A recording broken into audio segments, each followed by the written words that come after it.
বাড়িতে বেশি কিছু না থাকলে মুসুর ডাল ও ডিম দিয়ে দারুণ স্বাদের এই ডিনার রেসিপিটা আপনারাও বাড়িতে বানিয়ে দেখতে পারেন, যা ভাত, রুটি, পরোটা যে কোনো সঙ্গে খেতে ভালো লাগবে।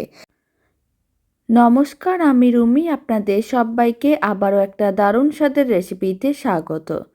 প্রথমে এখানে 150 গ্রাম মুসুর ডালকে প্রায় 20 মিনিট জলে ভিজিয়ে রেখেছিলাম। আপনারা দেখুন মুসুর ডালগুলো ফুলে প্রায় ডবল হয়ে গেছে। এবার মুসুর ডালগুলোর জলগুলো ফেলে দিতে হবে আর মুসুর ডালগুলোকে আলাদা করে নিতে হবে। এদিকে একটা কড়াইতে বেশ কিছুটা পরিমাণ জল নিয়েছি, তার মধ্যে হাফ চামচ লবণ দিয়ে দিলাম। লবণটা জলের সঙ্গে খুব ভালো করে মিশিয়ে নিতে হবে। আর লবণ যখন খুব ভালো করে জলের সঙ্গে মেশানো হয়ে যাবে, তখন সেই জল ঝরানো মুসুর ডালগুলো কড়াইয়ের মধ্যে দিয়ে দিতে হবে। সমস্ত মুসুর ডালটা একসঙ্গেই দিয়ে দেবো।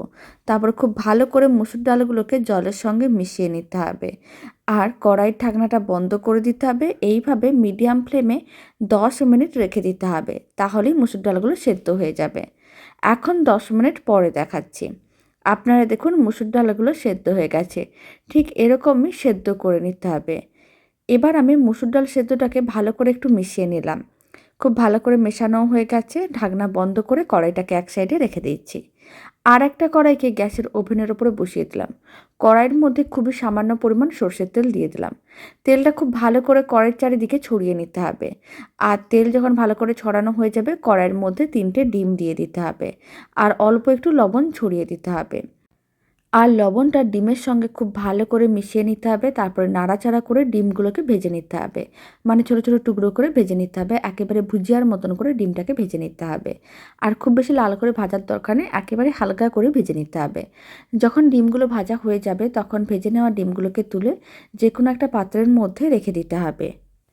আর কড়াইয়ের মধ্যে দিয়ে দিতে হবে আবারও কিছুটা পরিমাণ সর্ষের তেল, প্রায় 2 চামচের মতন। এবার সর্ষের তেল যখন গরম হয়ে যাবে, 1 চামচ আদা রসুন বাটা দিয়ে দেবো। আদা রসুন বাটাটা তেলের সঙ্গে খুব ভালো করে মিশিয়ে নেওয়ার পরে এখন একটা বড় সাইজের কুচনো পেঁয়াজ দিয়ে ভালো করে মিশিয়ে নিতে হবে। আর মশলাগুলোকে ভেজে নিতে হবে। মশলা ভাজার সময় আমি দিয়ে দিচ্ছি সামান্য পরিমাণ হলুদ গুঁড়ো, 4 চামচের 3 ভাগের 1 ভাগ হলুদ গুঁড়ো দিলাম, লঙ্কার গুঁড়ো দিলাম 4 চামচের হাফ চামচ। এবার খুব ভালো করে মশলাটাকে মিশিয়ে নিতে হবে। হলুদ গুঁড়ো, লঙ্কার গুঁড়ো দেওয়ার কারণে মশলার কালারও খুবই ভালো আসে। আর এই সময় আমি অল্প একটু কাসুরি মেথি দিয়ে দেবো, এতে স্বাদ ও গন্ধ দুটোই ভালো আসবে। তবে এটা একেবারেই অপশনাল, আপনারা চাইলে দিতেও পারেন, নাও দিতে পারেন। খুব ভালো করে সমস্ত কিছু মিশিয়ে নিতে হবে। আর মশলা যখন ভাজা হয়ে যাবে, সেদ্ধ মুসুর ডালটা দিয়ে দিতে হবে। আর ভেজে রাখা ডিমের ভুজিয়াটাও দিয়ে দিতে হবে। তারপর সমস্ত কিছু একসঙ্গে ভালো করে মিশিয়ে নিতে হবে। প্রথমে ফ্লেমটা লোতে রেখে সমস্ত কিছু ভালো করে মেশাতে হবে।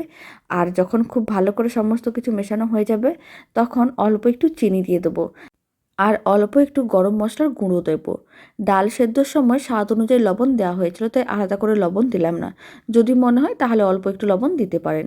আবারও খুব ভালো করে মিশিয়ে মিডিয়াম ফ্লেমে 4-5 মিনিটের মতন রান্না করে নিতে হবে। তাহলেই রেডি হয়ে যাবে দারুণ স্বাদের মুসুর ডালের ডিম তড়কা। বাড়িতে বানিয়ে দেখতে পারেন, বানানো একেবারেই সহজ, খেতেও ভীষণ ভালো হয়। আর বানানোর জন্য খুব বেশি উপকরণেরও প্রয়োজন পড়বে না। রেসিপিটা শেষ পর্যন্ত দেখার জন্য অসংখ্য ধন্যবাদ। ভালো লেগে থাকলে আপনারা যদি ফেসবুক থেকে রেসিপিটা দেখছেন, পেজটিকে ফলো করে নেওয়ার অনুরোধ রইল। ইউটিউব থেকে দেখলে চ্যানেলটি সাবস্ক্রাইব করে নেওয়ার অনুরোধ রইল। তো চলুন, ভিডিওটা আমি এখানে শেষ করছি। আপনারা সবাই ভালো থাকবেন, সুস্থ থাকবেন। আপনাদের সঙ্গে আবার নতুন রেসিপি নিয়ে দেখা হচ্ছে।